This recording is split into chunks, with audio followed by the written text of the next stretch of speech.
제14장 눈물의 사역. 해롤드 B. 사이틀러. 요한계시록에는 복된 약속이 하나 나오는데 그것은 하나님께서 언젠가 우리의 모든 눈물을 씻어주실 것이라는 약속입니다. 하나님께서 그들의 눈에서 모든 눈물을 닦아내시며 다시는 사망이나 슬픔이나 울부짖음이 없고 고통 또한 없으리니 이는 이전 것들은 다 사라져 버렸습니다. 요한계시록 21장 4절. 우리는 인생을 살면서 눈물 어린 경험을 합니다. 우리가 이 세상에서 순례의 길을 행할 때 우리의 마음은 상해왔고 지금도 상하고 있습니다. 우리의 혼은 왜라고 외칩니다. 왜 하나님께서는 자신의 자녀가 울도록 허락하시는 것입니까? 때로 우리는 가장 훌륭하고 가장 헌신된 그리스도인들의 마음이 깊이 상하는 것을 보아왔습니다. 하나님께서는 왜 이런 일을 허락하시는 겁니까? 눈물 뒤에 감추어진 원인을 완전하게 알 수는 없습니다. 이 세상의 삶에는 분명 우리가 이해할 수 없는 어떤 것이 있기 때문입니다. 그러나 성경은 우리에게 하나님의 사람들의 눈물에 대해 많은 것을 이야기해주고 있습니다. 1. 눈물에 대한 잘못된 생각들. 어떤 사람들은 눈물에 대해서 잘못된 생각을 가지고 있습니다. 그들은 모든 눈물이 개인적인 죄의 결과이다라고 주장합니다. 많은 사람들이 죄로 인해 눈물을 흘린다는 것은 사실입니다.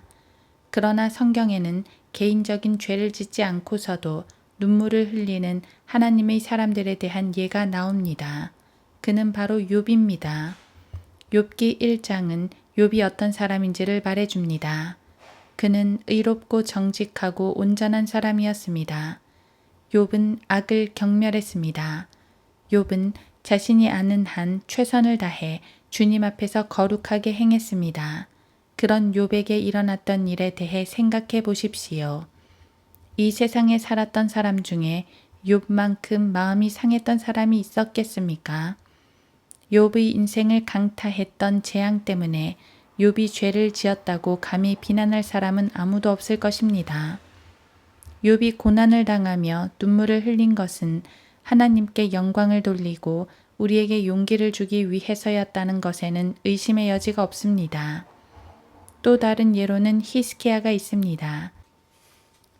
그 무렵에 히스기야가 병들어 죽게 되니 아모즈의 아들 선지자 이사야가 그에게 와서 말하기를 주가 말하노니 내 집을 치우라 내가 죽고 살지 못하리라 하더라.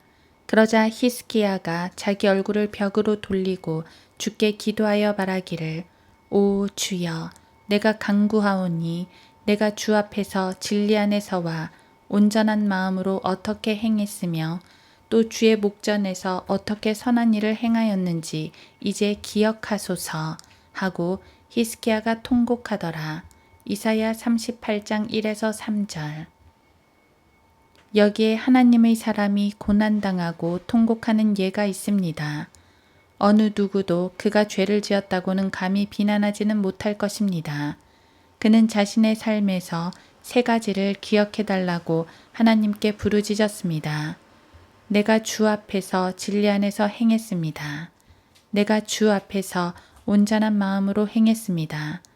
내가 주의 목전에 선한 일을 행했습니다.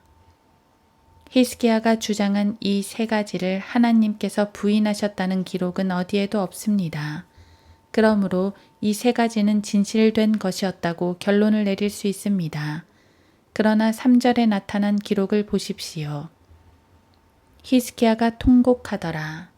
그는 개인적으로 죄를 짓지 않았는데도 눈물을 흘려야 했습니다. 그 다음으로 우리는 요한복음 11장에서 나사로의 죽음을 보게 됩니다. 성경 그 어떤 장에서도 여기처럼 많은 눈물을 기록한 곳은 없을 것입니다. 그때 예수께서 그녀가 울고 있는 것과 그녀와 함께 온 유대인들도 우는 것을 보시고 영으로 신음하며 괴로워하시다가 말씀하시기를 그를 어디다 두었느냐고 하시자 그들이 주여 와서 보소서 라고 말씀드리니 예수께서 우시더라. 그때 유대인들이 말하기를 주님이 그를 얼마나 사랑하셨는지 보라고 하더라. 요한복음 11장 33에서 36절. 이 네 구절은 주님 자신뿐만 아니라 마르다와 마리아의 눈물도 기록하고 있습니다. 예수님께서도 우셨다는 것을 주의하시기 바랍니다. 나사로를 포함해서 이들 모두가 개인적으로 지은 죄 때문에 운다고 결론을 내리는 것이 합리적일 것 같습니까? 그렇지 않습니다. 하나님의 사람들이 죄와는 무관하게 눈물을 흘리는 예들은 얼마든지 있습니다. 다시 말하지만 죄는 눈물을 낳습니다. 죄는 항상 개인적으로 고난을 가져옵니다. 그러나 모두 다 그런 것은 아니며 어떤 고난과 눈물은 죄와는 상관없는 이유로 생긴다는 것에는 의문의 여지가 없습니다. 하나님의 백성이 눈물을 흘리거나 고난을 당하는 것은 하나님의 뜻이 결코 아니다 라는 주장은 오늘날 소위 말하는 수많은 치유자들이 일반적으로 내세우는 메시지로 그들은 하나님께서는 자신의 백성이 고난을 당하거나 눈물을 흘리거나 병들도록 하지 않는다고 주장합니다. 나는 방금 성경에 나오는 세 가지 눈물과 고난의 예를 여러분에게 상기시켜 드렸습니다. 이 중 단 하나라도 죄나 다른 신실치 못함의 결과로 생긴 고난과 눈물은 없습니다. 그러므로 이 세 경우 모두 성도들이 고난을 당하는 것이 하나님의 뜻이었다는 결론이 합리적으로 도출됩니다. 그들이 고난을 당한 것은 하나님의 영광을 위해서였습니다. 예수님과 구원은 성도의 삶을 순탄하게 만들어준다라는 것도 대단히 잘못된 주장입니다. 사람들은 대개 예수님은 인생의 모든 경험에 대한 해답이라는 생각을 가지고 있습니다. 이 새로운 헐리우드식 복음이 대중을 속여서 그리스도인이 되는 것은 편안한 꽃방석에 앉아서 하늘나라로 가는 것이라고 믿게 했습니다. 그러나 그런 생각은 진리와는 거리가 멀고 우리의 경험으로 봐도 사실이 아닙니다. 주 안에서 기쁨이 있는 것은 사실입니다. 그러나 때로 이 기쁨과 더불어 가슴 아픈 일이 동반되기도 합니다. 진정으로 거듭난 사람은 결코 이 세상에 순응할 수 없습니다. 그는 결코 세상에 정착할 수 없습니다. 누가복음 12장 49에서 53절에서 예수님께서는 성도가 가지고 있는 안일한 삶에 대한 잘못된 생각에 충격적인 말씀을 던지십니다. 내가 세상에 불을 던지러 왔으나 만일 이미 불이 붙었으면 내가 무엇을 바라리요? 그러나 나에게는 받을 침례가 있으니 그것이 이루어지기까지 내가 답답함을 어찌 견디어내리요.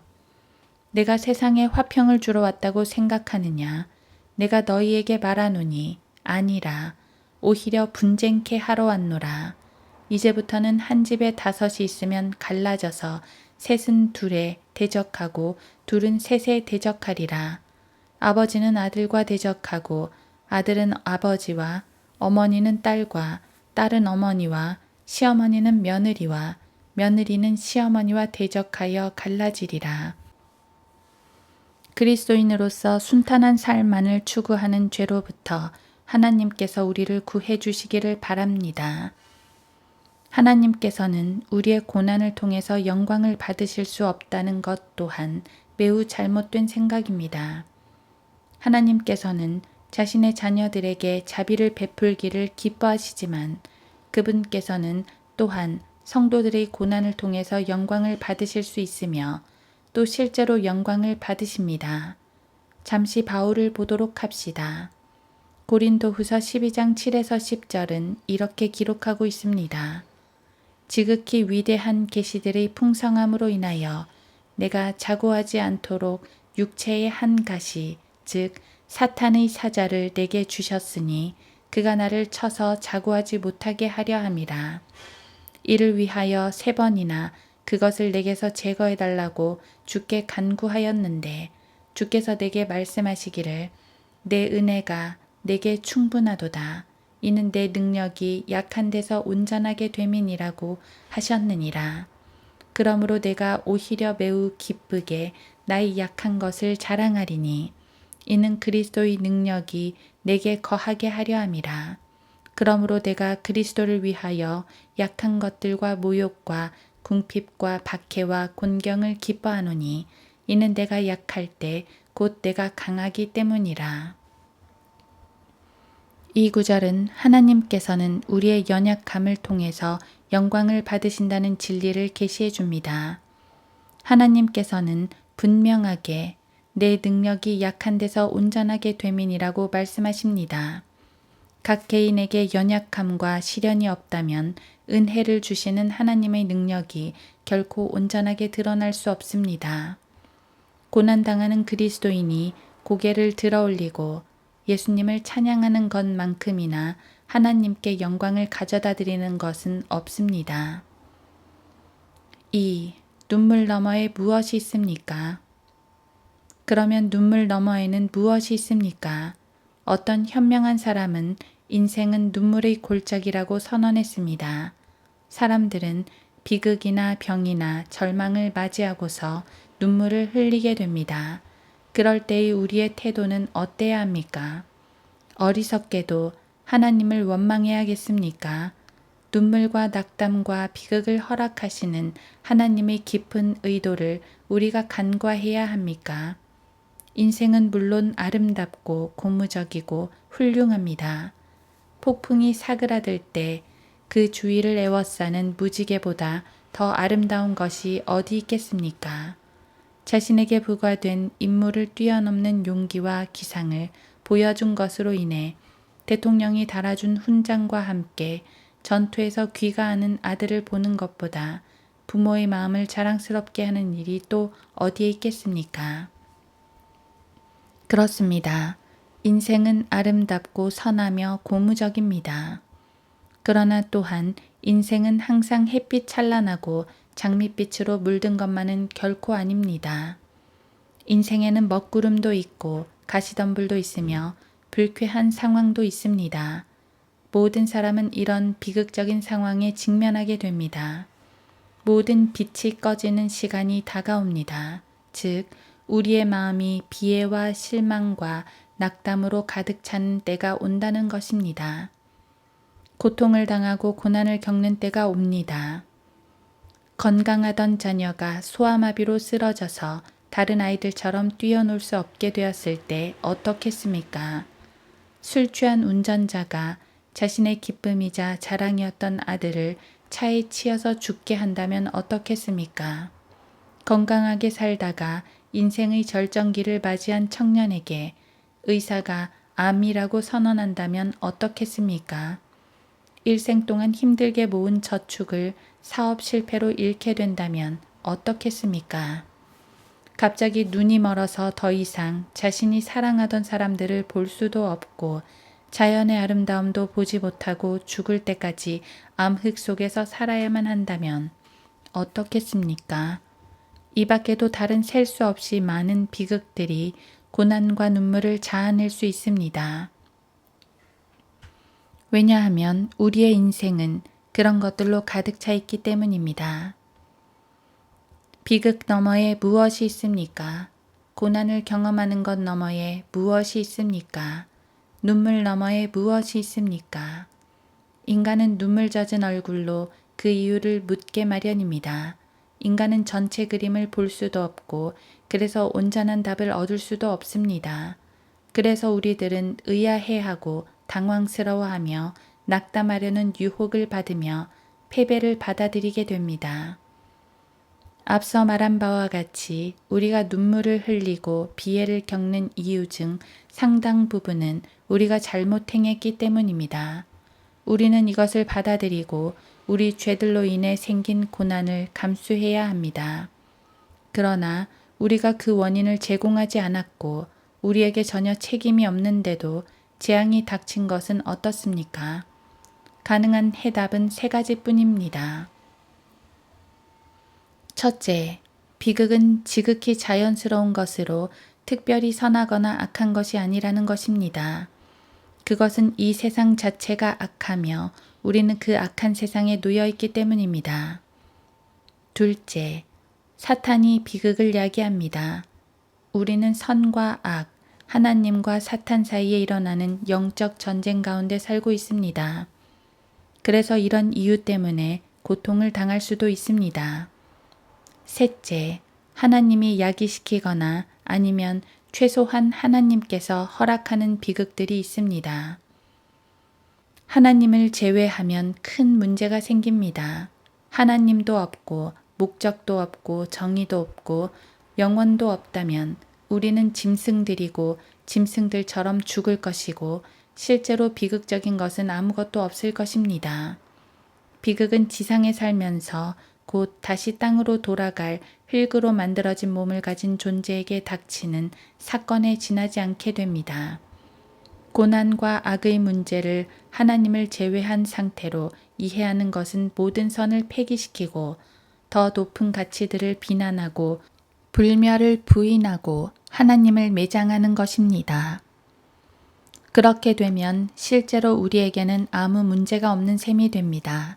즉, 모든 비극 역시 스쳐 지나가는 자연 속에서 일어나는 곧 끝나게 될 사건들이 되는 것입니다. 눈물 너머에 있는 것에 대해 이런 태도를 취하는 것은 올바르거나 합리적이지 못합니다. 비극을 대하는 또 다른 태도가 있습니다. 즉, 내가 하나님께서 허락하신 고난을 받는다는 생각입니다. 내가 고뇌를 겪는다. 나는 이해하지도 못하고 그 이유를 알지도 못한다. 단지 그 문제의 한 부분만을 어렴풋이 알 수 있을 뿐이다. 내가 전체를 볼 수 있기만 한다면 그 목적을 알 것이다. 비록 나의 판단은 제한적이기는 하지만 삶에는 의미가 있으며 하나님께서는 바울이 선언한 그대로이신 분이라는 믿음을 가지고 믿고 신뢰할 수 있다. 라고 하는 태도입니다. 이는 우리가 잠시 받는 가벼운 환난이 우리를 위하여 훨씬 뛰어난 영원한 영광의 비중을 이루어가기 때문이라. 우리가 바라보는 것은 보이는 것들이 아니요 보이지 않는 것들이라. 이는 보이는 것들은 잠깐뿐이지만 보이지 않는 것들은 영원하기 때문이라. 고린도후서 4장 17, 18절. 눈물 너머에 대한 지고한 태도는 바울이 로마서 8장 28절에서 쓰고 있는 축복된 구절에서 발견됩니다. 우리가 알거니와 하나님을 사랑하는 자들 곧 그분의 목적에 따라 부르심을 받은 자들에게는 모든 일이 합력하여 선을 이루느니라. 여러분이 흘리는 눈물이 여러분을 더 훌륭하게 만듭니까? 아니면 더 비통하게 만듭니까? 더 풍요롭게 해줍니까? 아니면 더 가난하게 합니까? 더 강하게 해줍니까? 아니면 더 약하게 합니까? 더 높은 어떤 것을 향해 한 걸음 나아갈 수 있게 하는 디딤돌입니까? 아니면 더 낮은 곳으로 곤두박질 치게 하는 걸림돌입니까? 고난과 눈물과 비극 저 너머에서 여러분은 회의주의자나 냉소적인 사람이 되어서 하나님을 비난합니까? 아니면 하나님의 영원하신 목적 안에서 확고부동한 성도가 됩니까? 고난에 대한 우리의 태도에 따라서 하나님을 기쁘시게 할 수도 있고 그 반대일 수도 있습니다. 그것만이 눈물 저 너머에서 도움과 위안과 만족을 제공해 줍니다. 그러므로 여러분이 당하는 비극이 상처를 입히고 고통스럽다 해도 고통과 눈물이 비애를 낳는다 해도 의심을 던져버리고 회의적 태도와 냉소적 태도를 던져버리십시오. 그리고 모든 것들을 완벽하고 아름답게 처리하시는 하나님을 신뢰하십시오. 캐나다의 위대한 의의 전파자인 오스왈드 스미스 박사는 남미의 선교사로 나간 여동생에게 끔찍한 비극이 임했다는 소식을 들었습니다. 동생의 남편이 갑작스럽게 죽음으로써 그들의 모든 희망과 계획이 물거품이 되었던 것입니다. 스미스 박사는 여동생에게 다음과 같은 글을 써보냈습니다. 하나님께서는 너의 비애를 이해하신다. 그분은 흐르는 눈물을 보신다. 그리고 내가 너와 함께 하노라. 크고 속삭이신다. 그렇다면 움츠러들 것도 두려워할 것도 없다. 하나님께서는 너희 마음의 고통을 이해하시기 때문이다. 그분은 쓰라린 고통을 아신다. 어둠 가운데서 그분을 신뢰하기 바란다. 너의 신뢰가 결코 헛되지 않을 것이다. 3. 하나님께서 눈물을 허락하시는 이유는 무엇입니까? 마지막으로 하나님께서 왜 우리가 울도록 허락하시는지 살펴보기로 합시다. 새들과 동물들은 울지 않습니다. 그렇다면 왜 하나님께서는 인간이 울도록 허락하십니까? 우리가 이미 살펴본 바와 같이 눈물에는 목적이 있습니다. 그 목적이 무엇입니까? 고난받는 성도가 이 진리를 배운다면 그 사람은 영적으로 성숙하게 됩니다. 고난은 우리로 하여금 고난을 당하는 사람들을 이해하고 도울 수 있도록 해줍니다. 이는 신학교에서 얻어지는 것이 아닙니다. 오직 경험의 골짜기에서만 획득됩니다. 나는 수년간 목사로서 가족을 잃은 지체들을 동정하고자 했습니다. 정직하게 말하자면 그들 각자에게 할 수 있는 한 최선의 동정을 표하고자 했습니다. 그들을 그 끔찍한 슬픔 속에서 벗어나게 할 수 있으리라고 생각되는 말들을 하곤 했습니다. 그러나 그런 모든 노력에도 불구하고 나는 내 자신의 마음이 으깨지고 내 자신의 가정이 파괴될 때까지는 그 사랑하는 사람들과 진정으로 공감할 수가 없었습니다. 내 자신의 가정에 죽음이 찾아오고 내게 소중했던 존재가 죽게 되었을 때에야 나는 비로소 이 동정을 나타낼 수 있었습니다. 어려움에 처한 사람들을 위로할 수 있는 사람이 없다면 이 세상은 참으로 삭막한 곳이 될 것입니다. 그러나 불행히도 하나님께서는 자신의 사람들을 온 세상에 흩으셔서 불타는 용광로 속에서 시련을 받게 하셨고 이들의 슬픔의 골짜기를 밟았습니다. 마음이 상하고 희망이 사라지기도 했습니다. 그러나 이 모든 일을 통해 이들은 성숙할 수 있었으며 다른 그리스도인들을 위해 준비될 수 있었던 것입니다. 위로하기 위해 성별된 사람들은 위로의 말을 하기 위해 자신의 입을 열 필요가 없습니다. 그들이 존재한다는 것 자체가 마음이 상한 사람들에게 위로가 될 것입니다. 손을 꼭 쥐어주는 것만으로도 많은 말을 대신할 수 있습니다. 눈을 쳐다보는 것만으로도 많은 용기를 줍니다. 사랑하는 성도 여러분, 하나님께서 여러분에게 눈물을 허락하심으로 여러분이 이 동작의 직무에 합당하도록 성별하신다면 그런 훌륭한 특권을 거절하지 마시기 바랍니다. 쓰라린 눈물을 흘리고 쓰라린 고통을 인내한 그리스도인은 차원 높은 동정의 직무를 위해 하나님께서 선택하신 사람입니다. 여러분에게 주어진 이러한 직무를 숭고하고도 훌륭하게 수행하시기 바랍니다. 우리가 주위의 사람들이 하나씩 시련과 슬픔의 골짜기로 들어갈 때 그들을 도우시기 바랍니다. 눈물을 흘리며 고난당하는 그리스도인을 주께서는 다른 그리스도인들보다도 더 높은 계획 속으로 여행하게 하십니다. 그 사람은 제자들의 핵심 부류로 옮겨진 것입니다. 그 사람은 주님의 선택된 그릇이며 그 뒤를 따라오는 다른 사람들을 위해 길을 트는 선각자가 되는 것입니다. 그렇습니다. 눈물을 흘리며 고난당하는 그리스도인은 차원 높은 동정의 직무로 성별된 것입니다. 눈물은 우리로 하나님을 온전하게 의지하는 상태로 인도합니다.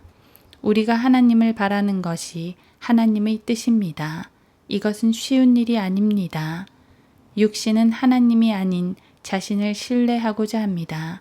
그래서 자연인은 모든 문제를 스스로 해결하려고 합니다. 하나님이 없는 자들은 스스로 자신이 처한 어려운 처지에서 빠져나오려고 안간히 힘을 씁니다. 골짜기나 시련의 경험이 우리로 그분을 의뢰하도록 가르친다면 시련은 오히려 축복인 것입니다. 자신의 힘이 한계에 부딪힐 때 사람은 하나님을 향해 도움을 청합니다. 시편 18편 1에서 6절에서 시편 기자가 온전하게 주를 의지하는 것을 들어보시기 바랍니다. 오 나의 힘이신 주여, 내가 주를 사랑하리이다. 주는 나의 반석이시요 나의 요새시며 나의 구원자시라. 나의 하나님이시며 내가 신뢰할 나의 힘이시요 나의 방패시며 나의 구원의 뿌리시며 나의 높은 망대시니이다. 내가 찬양을 받으시기에 합당하신 주를 부르리니 그리하여 내가 내 원수들로부터 구원을 받으리라. 죽음의 슬픔이 나를 애워싸고 경건치 아니한 자들의 홍수가 나를 무섭게 하였도다. 지옥의 슬픔이 나를 애워쌌으며 죽음의 덫이 나를 막았도다. 내가 고통 중에 주를 부르고 내 하나님께 부르짖었더니 그가 그의 성전에서 내 음성을 들으셨으며 나의 부르짖음이 그의 앞에 이르러 그의 귀에 들렸도다. 이것은 또한 우리 각자가 주님을 전적으로 신뢰한다는 고백입니다. 하나님께서는 우리 각자가 그렇게 고백하기를 원하십니다. 눈물과 고통만이 우리로 주님을 이렇듯 전적으로 신뢰하게 해줍니다. 눈물은 우리로 하여금 이 세상을 사랑하지 못하게 해줍니다. 롯의 비극은 이 세상의 매력을 느끼면서 비롯된 것이었습니다. 우리 주위에는 이 세상의 것들에 깊이 연루된 그리스도인들이 많습니다. 그것은 결코 주님을 기쁘시게 해드리지 못합니다.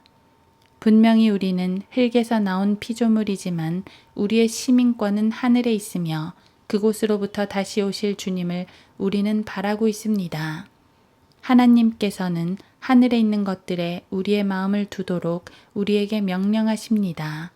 보물을 위에 쌓아두고 위에서 나온 것들을 구하고 하늘을 향해 얼굴을 고정시키고 순례하며 하나님께서 세우시고 만드신 한 도성을 기대하며 우리의 생각을 예수님께 고정시키고 세상을 사랑하지도 않고 세상에 있는 것들을 사랑하지도 않으며 위에 있는 것들을 사랑하기를 원하십니다. 이것들은 하늘나라와 영원한 것들에 대한 우리의 태도와 관련해서 우리에게 명령하시는 것들 중 일부에 지나지 않습니다. 아마도 이것에 대한 완벽한 본보기는 다윗일 것입니다. 그는 정욕의 노예가 되어서 간음과 살인을 저질렀습니다.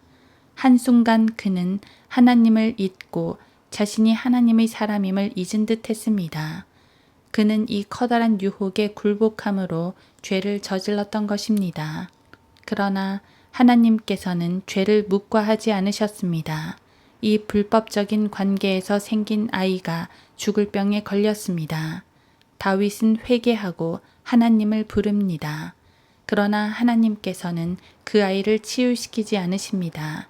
그래서 죽습니다. 죽음 앞에서 다윗은 깊은 비애에 빠집니다. 우리는 그 말씀을 대할 때 다윗의 슬픔을 느낄 수 있습니다. 그의 마음은 갈갈이 찢깁니다. 그는 위로를 받을 수가 없었습니다. 이 경험으로 다윗은 더 이상 죄짓는 사람으로 머물러 있지 않았습니다. 하나님께서는 다윗이 이 세상을 사랑하지 못하게 하셨습니다. 눈물의 골짜기를 경험하며 다윗은 그 아이를 만날 날을 기대합니다. 그는 이 경험을 통해 하나님의 마음에 합한 사람이 됩니다. 눈물은 우리로 하늘나라 본향을 갈망하는 향수병에 걸리게 합니다. 우리는 하늘나라의 시민들입니다. 우리는 하늘의 축복을 향해 나아가고 있습니다. 그러나 우리가 이 세상을 여행할 때 생에 대한 만족으로 말미암아 세상에 안주하려는 유혹을 받습니다. 생에 만족하려는 것은 아주 쉬운 일입니다. 이 세상이 어떤 어려움이나 고난이나 눈물이나 비통함이나 실망을 제공해 주지 않는다면 우리들 대부분은 여기에 남아있는 것에 만족하고 말 것입니다. 이 세상의 눈물로 인해 우리는 하늘나라의 기쁨을 바라게 됩니다. 하늘나라에서 하나님께서는 모든 눈물을 씻어주실 것입니다. 이 세상의 고난으로 인해 우리는 하늘나라를 더욱 갈망하게 됩니다. 그곳에는 고통도 아픔도 없을 것이기 때문입니다. 이 세상의 빈곤으로 인해 하늘나라의 부요함이 더욱더 소망하게 됩니다. 이 세상의 낙담으로 인해 우리는 낙원의 축복을 더욱더 갈망하게 됩니다. 이 세상의 무거운 짐으로 인해 하늘나라의 휴식을 더욱 거룩한 기대감으로 바라게 됩니다. 이 여행의 슬픔은 하늘나라의 할렐루야를 더욱 축복되게 해줍니다. 이 생의 외로움으로 우리는 하늘나라에 계신 예수님과의 교제를 더욱 갈망하게 됩니다. 더 오래 살면 살수록 우리는 더 많은 눈물을 흘리며 우리는 더욱 하늘나라 본향을 갈망하는 향수병에 걸리게 됩니다. 우리가 사랑하는 사람들이 하나씩 건너가고 곧 여기보다는 바다 저 너머에 우리가 사랑하는 사람들이 더 많아지게 됩니다. 이런 이별이 계속됨에 따라 우리는 더욱 이 세상을 떠나서 사랑하는 사람들과 다시 만나게 되는 즐거움을 갈망하게 됩니다. 우리를 앞질러 하늘나라의 해변으로 먼저 간 사랑하는 사람들을 그리워하게 됩니다. 눈물은 하나님의 은혜의 풍성함을 나타내 줍니다. 하나님께서 자신의 백성으로 울게 하시는 가장 중요한 이유 중 하나가 바로 이것입니다. 우리 삶에 힘든 고난들이 있다는 사실을 회피할 수 없습니다. 문제와 비애와 눈물은 모든 사람들이 당하는 공통된 것입니다. 죄인과 성도가 똑같이 고통을 당합니다. 죄인과 성도가 똑같이 눈물을 흘립니다. 죄인과 성도의 가정 모두에 죽음이 찾아옵니다. 죽음은 죄인과 성도 모두에게 쏘는 침을 가지고 있습니다. 눈물과 고난과 슬픔이 죄인과 성도 모두가 겪는 공통된 몫이기는 하지만 그것을 대하는 태도에 있어서는 큰 차이가 있습니다.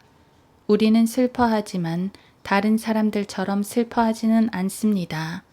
구원받은 우리에게는 축복된 소망이 있기 때문입니다.